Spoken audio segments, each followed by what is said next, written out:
नमोस्तुचर श्री श्री मनोज जैन राय बरेली आपके श्री चरणों में अपनी शंका रख रहे हैं।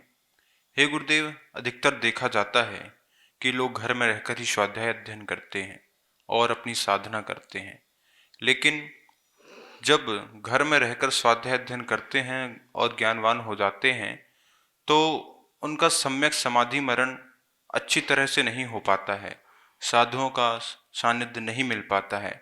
तो यह कौन से पाप कर्म की वजह से ऐसा होता है? कृपया समाधान करें। गृहस्थों को भी ज्ञान होता है स्वाध्याय के कारण, पर हमारे गुरुदेव कहा करते थे कोई भी गृहस्थ हो, कोई भी घर में रहने वाला व्यक्ति हो, स्वाध्याय गुरु मुख से होना चाहिए। स्वयं तो अध्ययन हो, स्वाध्याय हो, उसके कर्तव्य में भी है। छोटे मोटे ग्रंथों का स्वाध्याय होता रहे, लेकिन कभी कभी बीच बीच में जाकर के गुरु मुख से भी स्वाध्याय सुने, उनसे शंका समाधान भी करे, जो समझ में न आए उसको सीखे। आपने क्या समझा और क्या उसमें बताना चाह रहे हैं, ये बात यथार्थ में कभी समझ में नहीं आती है। तो गुरुओं के पास जो प्रामाणिक हैं, जिनको ज्ञान बहुत है, उनके पास जाकर के हमें अध्ययन भी करना चाहिए, स्वाध्याय भी करना चाहिए, अपनी जिज्ञासाओं को शांत भी करना चाहिए। लेकिन जो गुरुओं के संपर्क में ही नहीं रहते हैं कभी, और मात्र स्वयं ही स्वाध्याय में लगे रहते हैं, ऐसे व्यक्ति अधिकांशतः मैंने देखे हैं, उनकी संलेखना और समाधि नहीं हो पाती है। वो स्वाध्याय भी उनको चारित्र उत्पन्न करने में कारण नहीं बन पाता है। वे व्यसनी बने रहते हैं और वो जो हैं कभी भी आगे नहीं बढ़ पाते हैं। और चलो व्यसनी ना भी बने हों, छोटे मोटे नियम का पालन करके कर भी रहे हों, लेकिन संलेखना तो एक समाधि तो साधु के समागम में ही होती है ना, उनके उपदेश से ही होती है। यदि आप खूब पढ़ते लिखते रहे लेकिन साधुओं की बुराई करते रहे, स्वाध्याय के माध्यम से निंदा करते रहे, अथवा उनसे साथ ही नहीं लिया, उनसे आपने अपना जीवन जोड़ा नहीं, तो निश्चित ही असमाधि होगी। आज तक का आप रिकॉर्ड देखिए पुराण ग्रंथों में, जिनका भी कल्याण हुआ है साधु के समागम से हुआ है। भील भी भगवान बना तो वो साधु के समागम से बना है। लेकिन तुम अपने ज्ञान का अहंकार करने लगते हो, मुझे बहुत ज्ञान है, मुझे तो सच्चा ज्ञान है, और जो लिखा है शास्त्र में वो साधु ऐसे नहीं है, साधु वैसे नहीं है, जंगल में नहीं है, यहाँ नहीं है, वहाँ नहीं है, ये करते वो करते, और इन सब बातों को लेकर के तुम्हारे मन में उनके प्रति घृणा पैदा हो गई, और घृणा पैदा होने से तुम्हारा धर्म ही भ्रष्ट हो गए। और जिसका धर्म भ्रष्ट है वो समाधि कैसे कर सकता है? मैं बता सकता हूँ, इतिहास में इतने वर्षों में अभी तक जो भी विद्वान हुए, कुछ को छोड़ो, जिन्होंने गुरु का सानिध्य लिया उनकी समाधि हुई है, जिनने सानिध्य नहीं लिया है उनकी कोई समाधि नहीं। सब अकाल में ही मर रहे हैं और बीमारी से ही मर रहे हैं। किसी को अटैक आदि आ रहा है, किसी कुछ हो रहा है और मरण को प्राप्त हो जा रहे हैं। ये है गुरुओं का संपर्क न होने से। गुरुओं के पास जाते तो वो ज्ञान भी तुम्हें देते और ज्ञान के साथ साथ चारित्र भी देते, रास्ता भी बताते, दिशा भी बताते, और आते रहना जाते रहना, मैं तुम्हें कान में नमोकार मन सुनाऊंगा, मैं तुम्हें बाद में क्षुल्लक दीक्षा दूंगा, मैं तुम्हें मुनि बनाकर ही भेजूंगा, तुम्हारा समाधि मरण कराऊंगा। ये बार बार हमारे कानों में बातें जाती। आप साधु पास जाते हो, साधु कहते हैं ना, भाई ध्यान रखना, समाधि मरण होना चाहिए, संलेखना होना चाहिए, चारित्र होना चाहिए। कभी को बोलते भी मजाक में, मुनि बन जा, साधु बन जा। ये क्या है? ये भाव अंदर डाले जा रहे हैं तुम्हारे अंदर, जिससे तुम्हारा कल्याण हो। तो भाई गृहस्थ जीवन में ज्ञान ज्ञान इकट्ठा करने से कुछ नहीं होगा। गुरुओं के सामने बैठ के दो शब्द उनके मुख से सुनना, वो आचरण प्रधान शब्द होंगे, और उससे तुम्हारे जीवन में चमत्कार होगा, अस्य होगा, वैराग्य उत्पन्न होगा, भोगों से आसक्ति कम होगी, विषयों से आसक्ति कम होगी, और मोक्ष मार्ग में प्रवृत्ति होगी। इसलिए अपने गृहस्थ ज्ञान में रहते हुए, गृहस्थ जीवन में रहते हुए मोक्ष मार्ग में बढ़ने के लिए गुरुओं से संपर्क रखो, तो जरूर संलेखना और समाधि होगी, वरना अकाल में मरण ही होंगे। नमोस्तुचर श्री श्री पद्मचंद्र जैन इटावा से आपके श्री चरणों में अपनी शंका रख रहे हैं।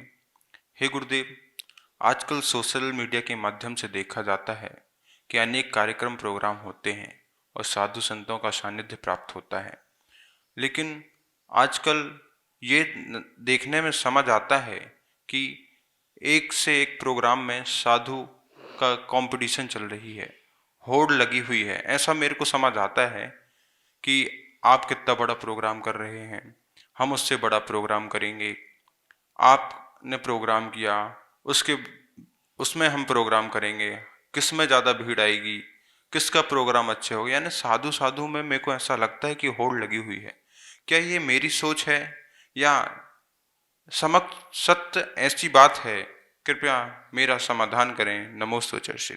साधु साधु में कंपटीशन, ये जो बात अच्छी बात नहीं है और ना होना चाहिए, और ना ही गृहस्थों को इसमें अपनी कोई भूमिका निभाना चाहिए। इसमें कहीं कहीं गृहस्थ की भी दिक्कत आती है कि वो लोग भी, चलो कभी कभी साधु के मुख से निकल गया, नहीं ऐसा नहीं, ऐसा करना चाह रहा हूँ, उनने ऐसा किया मैं ऐसा करूँगा, तो उस समय समझदार गृहस्थ होना चाहिए। वो भी उनको संबोधन दे सकता है, महाराज जी हमें ऐसा नहीं करना है, हमें किसी की दूसरी की लकीर जो है छोटी नहीं करना है, हम अपने मार्ग में चलें, मोक्ष मार्ग में चलें, अपना कल्याण करें। कंपटीशन में नहीं जाना, उसने ऐसा किया तो मैं ऐसा करूँगा, उसने दीक्षा दिवस ऐसा मनाया तो मैं अपना ऐसा बनाऊँगा, उसने चतुर्मास इसमें ये किया तो मैं भी इस प्रकार से और अच्छा करूँगा। और ऐसे करते करते समाज का पैसा बर्बाद होना है, क्या होना है, मिलने जुलना कुछ नहीं है।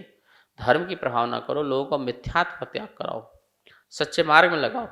खोटी संगति में लगे हैं जो हमारे युवा लोग लगे हैं, व्यसन में फंसे हुए हैं, उनको कैसे व्यसन से निकालें इस बात पर प्रचार प्रसार करो, ना कि छोटे मोटे बड़े बड़े प्रोग्राम करा के करोड़ों का खर्च करके 1 घंटे में स्वाहा कर दो, इससे कुछ नहीं होने वाला।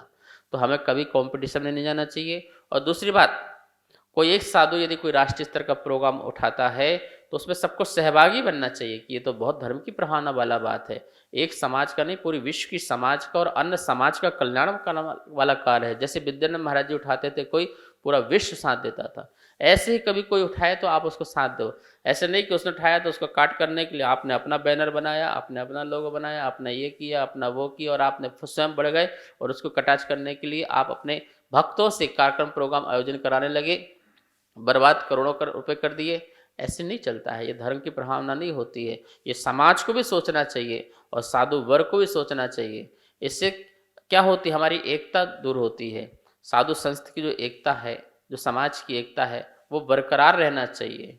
ये जो हम बीच में तकरार पैदा करते हैं, टकरार पैदा करते हैं, इससे भक्तवाद, पंथवाद, संतवाद, ग्रंथवाद ये सब निकल के आते हैं और इसकी हानि जो है आने वाली पीढ़ी को उठाना पड़ती है, आने वाले समाज को उठाना पड़ती है। और फिर वो कहते हैं कि भाई हमें धर्म नहीं करना है, ना ऐसे साधुओं पास जाना है, ना ऐसे धर्म से मतलब, वो भटक जाते हैं। कहीं ना कहीं हम अप्रभावना के कारण बनते हैं। तो सभी को उसमें चिंतन मंथन करना चाहिए, विचार करना चाहिए कि कोई यदि ऐसी बात है, सच्ची बात किसी साधु संत ने उठाई है और कार्य कर रहे हैं, तो हमें उनको सबका सपोर्ट करें, उनको आगे बढ़ें, धर्म मार्ग में हम भी लगे, उनको भी लगाएं, ऐसा कार्य करना चाहिए।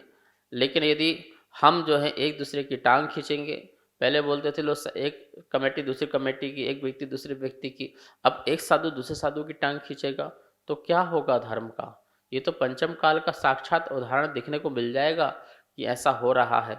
बच्चों के मन में आ गया, आपने प्रश्न पूछा है कि हम सोशल मीडिया के माध्यम से इस प्रकार से देखते हैं, कई बार देखने में मिलता है कि हम लोगों के बैनर पढ़ते हैं, पोस्ट आती हैं, उनकी वीडियो सुनते हैं, तो कहीं ना कहीं हमको ऐसा लगता है उनकी इन चीज़ों से कि कहीं बड़ा बड़ा कंपटीशन सा हो रहा हो। लेकिन ये अच्छी बात नहीं है। मैं फिर कहना चाहूँगा, साधु और समाज बिल्कुल सम्मिलित रहें, संयमित रहें, और हमें भगवान महावीर स्वामी के धर्म की प्रभावना करना है, जियो और जीनो देने की, ना कि अपनी करना है। मैं एक बात कहा करता हूँ, भगवान महावीर को रखो टॉप और अपने में लगाओ फुल स्टॉप।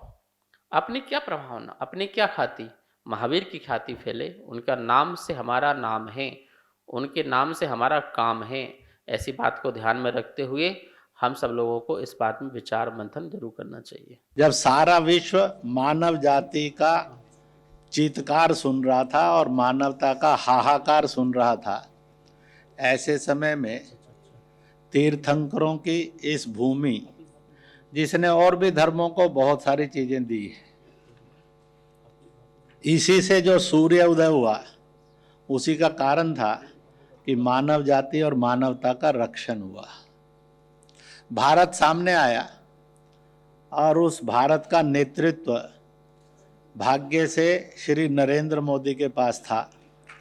और उसलिए क्या चमत्कार हुआ आयुर्वेद, योग, प्राकृतिक चिकित्सा, वैक्सीन, लॉकडाउन नाम के सुरक्षा तंत्र का विश्व के किसी ग्रंथ में कोई विधान नहीं है। भारत की इस भूमि से एक नए सुरक्षा कवच का आगाज हुआ और दुनिया को दिया तो दुनिया को लगा कि अब मानव जाति का रक्षण हो सकता है। और इस प्रकार से मानव जाति और मानवता का रक्षण, मैं कह सकता हूं कि यह जो भारत की तप भूमि है, जिस पर तपस्वी आते चले गए और इस तप भूमि का ही चमत्कार था, इसलिए हम कह सकते हैं कि मौत से अगर रक्षा कर सकता है तो भगवान महावीर का संदेश था, है और सदा रहेगा। इस कार्यक्रम के पुण्यार्जक थे